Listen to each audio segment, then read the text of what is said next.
Halo, selamat pagi Bu. Perkenalkan, saya Mega, dokter gigi yang bertugas hari ini. Apakah ada yang bisa saya bantu?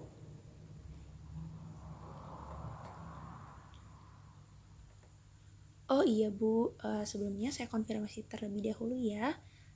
Ini betul dengan Ibu Vera, usianya 30 tahun ya Bu. Alamatnya di Jalan Haji Muhammad Amin. Pekerjaannya dosen ya Bu. Nomor handphonenya 0812345667.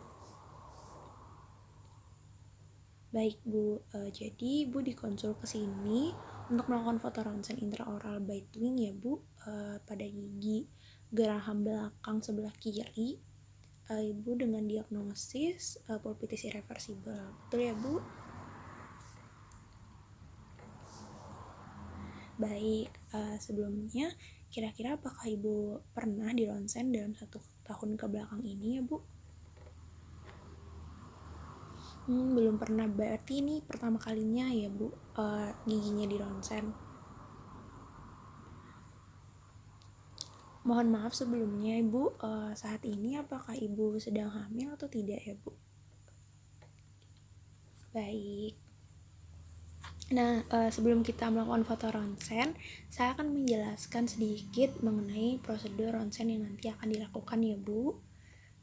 Jadi nanti akan ada film yang dimasukkan ke dalam mulut Ibu. Nah, filmnya ini nanti dia ada sayapnya yang harus Ibu gigit. Nah, mungkin ini akan terasa sedikit tidak nyaman ya Bu, dan sedikit mual juga. Tapi Ibu tidak boleh bergerak sampai penyinarannya selesai.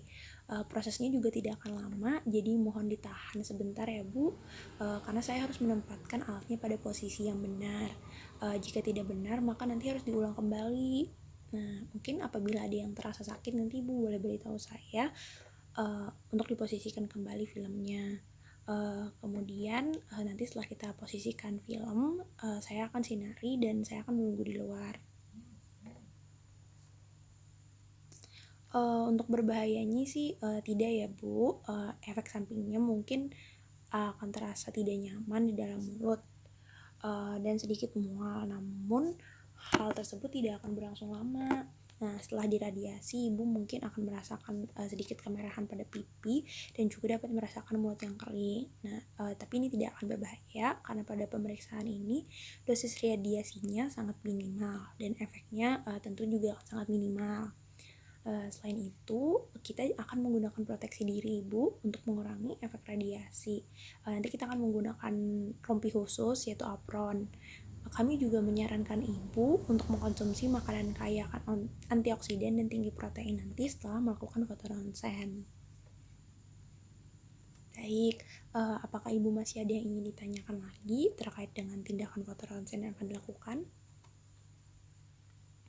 Baik Bu, kalau begitu ya ini adalah lembar persetujuan tindakan. Ibu boleh baca dulu dan dipahami. Jika nanti sudah setuju dan tidak ada lagi yang ingin ditanyakan, Ibu bisa tanda tangan di sebelah sini Bu. Baik Ibu, nah setelah ini Ibu akan melakukan foto ronsen. Namun sebelumnya apabila Ibu menggunakan gigi tiruan lepasan, alat ortodonti lepasan ataupun anting dan benda logam lainnya boleh dilepas terlebih dahulu ya Bu. Ya, nanti akan saya pasangi rompi radiasi sebelum kita melakukan foto ronsen. Pertama-tama, posisikan pasien pandangannya lurus ke depan, atur kepala pasien dengan permukaan oklusal sejajar dengan lantai. Selanjutnya, lakukan asepsis pada film dan juga bite tap menggunakan tisu disinfektan dengan gerakan satu arah. Selanjutnya, letakkan film pada bite tap atau holder dengan marker atau dot menghadap sinar datang. Karena yang difoto adalah gigi posterior, reseptor atau film diletakkan secara horizontal. Masukkan film ke dalam mulut pasien. Letakkan film di antara lidah dan gigi. Tepi anterior film diposisikan pada distal canines mandibular dan bagian posterior film berada pada bagian mesial molar ketiga. Tap ditempatkan pada bagian permukaan oklusal geligi mandibula. Pasien diminta untuk menutup gigi secara perlahan. Ketika pasien menutup gigi, operator menekan tab yang berada di antara gigi untuk memastikan film dan gigi kontak. Kemudian operator melepas tab. Arahkan konus sinar X tegak lurus dengan film. Lalu dengan sudut vertikal 5-8 derajat. Setelah itu, lakukan pengaturan pada kontrol panel, mulai dari pemilihan, yaitu filmnya, lalu pemilihan pasiennya, gigi dewasa atau anak-anak, dan pemilihan gigi yang akan difoto, yaitu geraham. Setelah itu, operator keluar untuk menekan tombol exposure yang ada di luar ruangan. Film dikeluarkan dari mulut pasien, lalu dibersihkan dari saliva.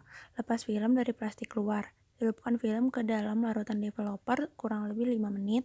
Setelah itu, bilas film dengan air mengalir kurang lebih 20-30 detik. Lalu masukkan film ke dalam cairan fixer selama kurang lebih 5-10 menit hingga terlihat gambar gigi dan jaringan sekitarnya. Jika sudah, film dicuci di air yang mengalir dan dikeringkan. Untuk teknik processing film, selain yang tadi manual, itu ada beberapa lagi cara. Yang pertama ada digital. Untuk digital itu ada yang pertama CCD. Setelah pemaparan energi sinar X akan dikonversi menjadi sejumlah elektron proporsional yang disimpan di sumber elektron. Kemudian ditransfer secara berurutan ke amplifier readout atau card coupling. Nah, sinyal analog ini diubah menjadi sinyal gambaran radiografi. Dan gambaran radiografi akan segera terlihat pada monitor komputer. Lalu ada PSP. Nah, untuk PSP ini, dia exposure-nya membuka web terluar, memasukkan film ke dalam skimmer laser. Sinar laser akan terus memindai plat dan elektron yang tersimpan dan dilepaskan sebagai cahaya tampak yang dihitung. Lalu sinyal analog ini diubah menjadi gambar digital yang terlihat pada monitor komputer. Diperlukan sekitar 20 detik hingga beberapa menit hingga gambar muncul di komputer. Nah, selanjutnya itu ada yang kimiawi atau konvensional. Untuk kimiawi ini, yang tadi secara manual dilakukan di dalam kamar gelap, dan juga ada yang self processing atau tanpa kamar gelap. Nah, untuk yang self processing ini, dia tidak memerlukan kamar gelap karena film sudah terdapat dalam developer dan fixer. Jadi di dalam filmnya itu terdapat larutan developer dan fixer. Nah, namun kekurangannya itu hasilnya tidak lebih baik dari yang manual atau digital. Namun ini bisa hasil radiografinya cepat selesai hanya dalam sekitar 1 menit.